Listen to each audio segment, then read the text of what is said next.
American congressional elections, you see the following pattern virtually every year. More people vote for a Democratic congressman than a Republican congressman, but yet more Republicans are elected to the House of Representatives. So the question is why? Well, the data in this example, along with our knowledge of pivot tables, will help us answer this question.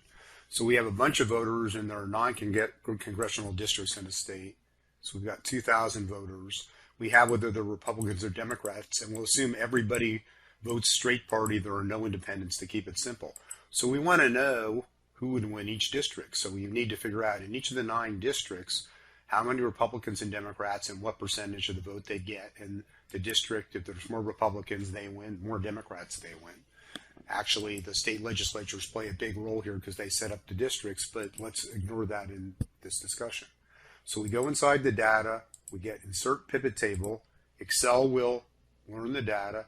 In an existing worksheet, we will put a pivot table. So we want to know for each district, so we'll have that going down.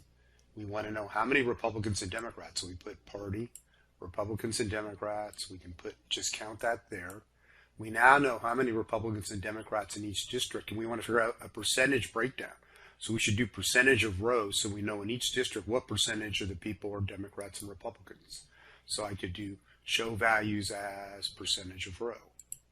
Okay, so now if you look at this, the Democrats are going to win the first 2 districts, but the Republicans are going to win the last 7 by fairly narrow margins. And if you look at this, there are more Democrats than Republicans, but the Republicans win 7-2. 7-2 in the districts, but there are more Democrats. And basically, this is exactly what goes on in the U.S. The Democrats are very strong in urban central city areas, and they will crush the Republicans in those areas, getting a lot of congressional votes, but that only gives them 1 congressperson. And in the suburbs or the rural areas, it'll be a fairly close election, and the Republicans seem to win more of those, perhaps because the state legislature set up the districts more favorable to the Republicans, but that can change. It's done every 10 years. But that's a really good example of how the pivot table can shed light on something that should interest all of us as concerned citizens. Now, if I want to do a pivot chart, then I've got one right there. Okay, and I can click OK. And make that a little smaller, and you can see exactly what's going on.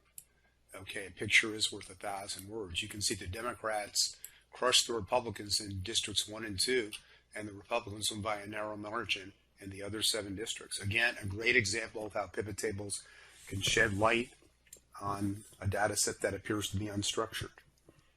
Okay, so thanks for watching, and there's a free course, a free 21-day course from Dr. Winston, and all of these videos are coming from one of 3 books. So first, this one, which you can see here at the top of the screen, Microsoft's book, which has 355 reviews, and then it's, let's see, 4.6 stars.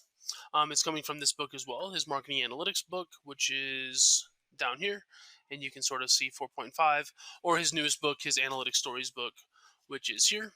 And with that one, you can see it's 4 point something, or maybe even 5. I don't think it's 5. Yeah, 4.8. And so yeah, anyways, in the description, there's a free 21-day course from Dr. Winston, or you can go to excelwithwayne.com/free, and it'll be there. But again, thanks for watching, and if you have any questions, just please let us know. Thanks.